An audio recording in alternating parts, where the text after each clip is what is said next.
নমস্কার বন্ধুরা, আজ নিয়ে এসেছি 1 কাপ বেসন ও অল্প একটু ছানা দিয়ে তৈরি করে নিন সুস্বাদু এই রেসিপিটা। এটি ভাত, রুটি, পরোটা সব কিছুর সঙ্গে খাওয়া যায়। তবে চলুন বন্ধুরা দেখে নিই কীভাবে বানালাম এই রেসিপিটা। তো এর জন্য প্রথমে আমি 1 লিটার দুধ কাটিয়ে ছানা নিয়েছি আর দিয়ে দিলাম 200 গ্রাম বেসন, কিছু কাঁচা লঙ্কা কুচি আর দিয়ে দিলাম 1 চামচ গরম মশলা, 1 চামচ ধনে গুঁড়ো, 1 চামচ জিরে গুঁড়ো ও হাফ চামচ কাশ্মীরি রেড চিলি পাউডার আর অল্প একটু হলুদ গুঁড়ো আর দিয়ে দিলাম স্বাদ অনুযায়ী লবণ ও চিনি।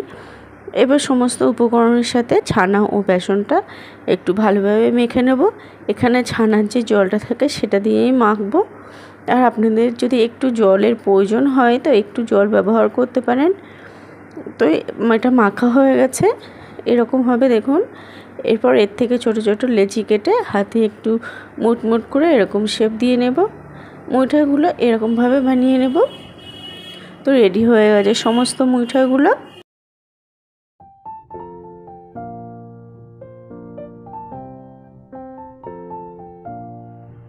একটা কড়াই গরম করে দিয়ে দিলাম সর্ষের তেল। তেলটা গরম হয়ে গেছে, এর মধ্যে এবার মুইঠাগুলো আমি দিয়ে দিলাম। এগুলো উল্টে পাল্টে হালকা লাল করে ভেজে নেব। এটা লো টু মিডিয়াম ফ্লেমে ভাজতে হবে, না হলে কিন্তু বন্ধুরা মুইঠাগুলো ভিতর থেকে কাঁচা থেকে যাবে, ওপর থেকে ব্রাউন হয়ে যাবে। দেখুন মুইঠাগুলো ভাজা হয়ে গেছে, এবার নামিয়ে নিলাম। এবার একই কড়াইতে দিয়ে দিলাম 8 স্পুন মতন সর্ষের তেল। তেলটা গরম হওয়ার পর দিয়ে দিলাম হাফ চামচ জিরে ও গোটা গরম মশলা ফোড়ন।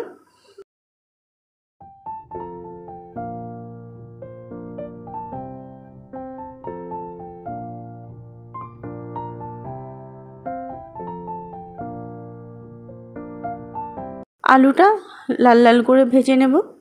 দেখুন আলুটা ভাজা হয়ে গেছে। এরপর দিয়ে দিলাম আদা, টমেটো ও কাঁচা লঙ্কার পেস্টটা দিয়ে একটু ভালোভাবে কষিয়ে নেব। তারপর দিয়ে দিলাম 1 চামচ জিরে গুঁড়ো, 1 চামচ ধনে গুঁড়ো, 1 চামচ কাশ্মীরি রেড চিলি পাউডার, 1 চামচ হলুদ গুঁড়ো। এবার মশলাগুলোকে ভালোভাবে আমি কষিয়ে নেব। দেখুন ভালোভাবে কষানো হয়ে গেছে, মশলাগুলো পুরো আলুর সাথে কষা কষা হয়ে গেছে ও এর থেকে তেল ছেড়েছে। এরপর এর মধ্যে আমি দিয়ে দিলাম পরিমাণ মতন জল, দিয়ে দিলাম স্বাদ অনুযায়ী লবণ আর 1 চামচ চিনি আর 1 চামচ গরম মশলা গুঁড়ো। বন্ধুরা চিনিটা এখানে অবশ্যই দিবেন, নিরামিষ রান্নাতে চিনি দিলে স্বাদের ব্যালেন্সটা ভালো হয়। ভালোভাবে মিশিয়ে নিলাম।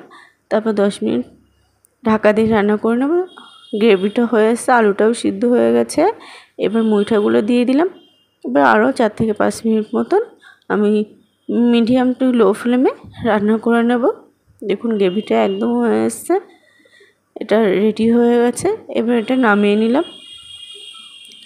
তো বন্ধুরা আপনাদের রেসিপিটা কেমন লাগলো অবশ্যই কমেন্ট করে জানাবেন। ভালো লাগলে লাইক শেয়ার করার অনুরোধ রইল। আর ইউটিউব থেকে দেখলে চ্যানেলটি সাবস্ক্রাইব করার জন্য অনুরোধ রইল। পেজ থেকে দেখলে পেজটি ফলো করার অনুরোধ রইল। আজ এই পর্যন্তই, আবারও হাজির হব অন্য কোনো রেসিপির সাথে। সবাই ভালো থাকবেন, সুস্থ থাকবেন।